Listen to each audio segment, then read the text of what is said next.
आणि त्यांना आम्हाला निवेदन द्यायचं होतं की धनगर समाजाला आपल्याला ज्या चौकटीमध्ये राहून आरक्षण द्यायचं त्या चौकटीत राहून त्यांना आरक्षण द्या कायद्याप्रमाणे, पण आदिवासींमध्ये त्यांना आरक्षण देऊ नका।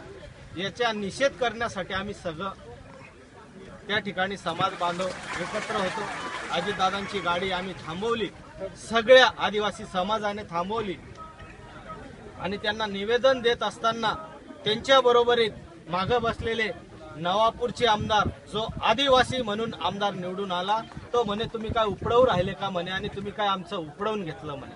म्हणजे या भाषेमध्ये जेव्हा आमदार सांगतो त्या आमदाराला लाज वाटली पाहिजे हरामखोराला की तू आदिवासी आहे आणि हे आदिवासींच्या हक्कासाठी रस्त्यावर उभे आहेत, आदिवासींचं अस्तित्व धोक्यात आहे, आदिवासींना बचावासाठी आम्ही त्या ठिकाणी संघटित झालो होतो आणि तो हरामखोर म्हणतो की तुम्ही आमचं काय उपडवलं। तर येत्या विधानसभेमध्ये त्याला जागा दाखवून द्या। तू जर खरा आदिवासी असेल तर तुने समाजाची माफी मागितली पाहिजे। हा भरत गावीत भले याच्याशी तुझं जमत नसेल, राजकीय दृष्ट्या तुझी वैयक्तिक तुझं माझ्याशी भांडण असेल ते बाजूला ठेव, पण जेव्हा समाज म्हणून जर भरत गावीत त्या ठिकाणी जर उतरला असेल तर तुने समाजाचा म्हणून त्या ठिकाणी लोकप्रतिनिधी म्हणून तुने आम्हाला साथ दिली पाहिजे होती। पण तू हरामखोर आम्हाला असं दाखवतो, बघून घेजो येत्या विधानसभेमध्ये हाच आदिवासी समाज तुझा काया पालट केल्याशिवाय राहणार नाही आणि तुझ्यातली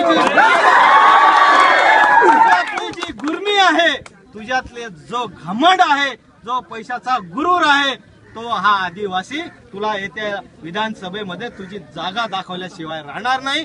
जोपर्यंत तू आदिवासी समाजाची माफी मागत नाही तोपर्यंत नवापूर तालुक्यात तुला फिरकू देणार नाही। हा आमचा आदिवासींकडनं तुला सज्जड दम आहे, एवढं ध्यानात ठेव। ज्या दिवशी आदिवासी हा संघटित आणि एकत्रित झाला त्या दिवसासाठी तुझ्यासारखे यांना आम्ही पदावर बसवू शकतो, त्या ठिकाणाहून तुला खाली आणण्याची ताकद या आदिवासी मध्ये आहे, एवढं ध्यानात ठेव। तुझा आम्ही जाहीर निषेध करतो आणि परवाच्या दिवशी संपूर्ण नंदुरबार जिल्हा हा बंद करतो, जाहीर निषेध करतो। जोपर्यंत आदिवासी समाजाची तू माफी मागत नाही तोपर्यंत समाज तुला कधीही माफ करणार नाही, एवढं ध्यानात ठेव। जय आदिवासी। आरक्षणांच्या हक्काचे, आरक्षणांच्या हक्काचे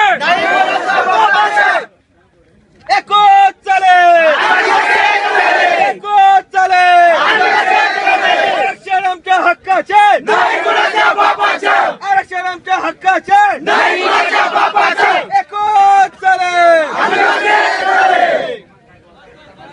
चला बस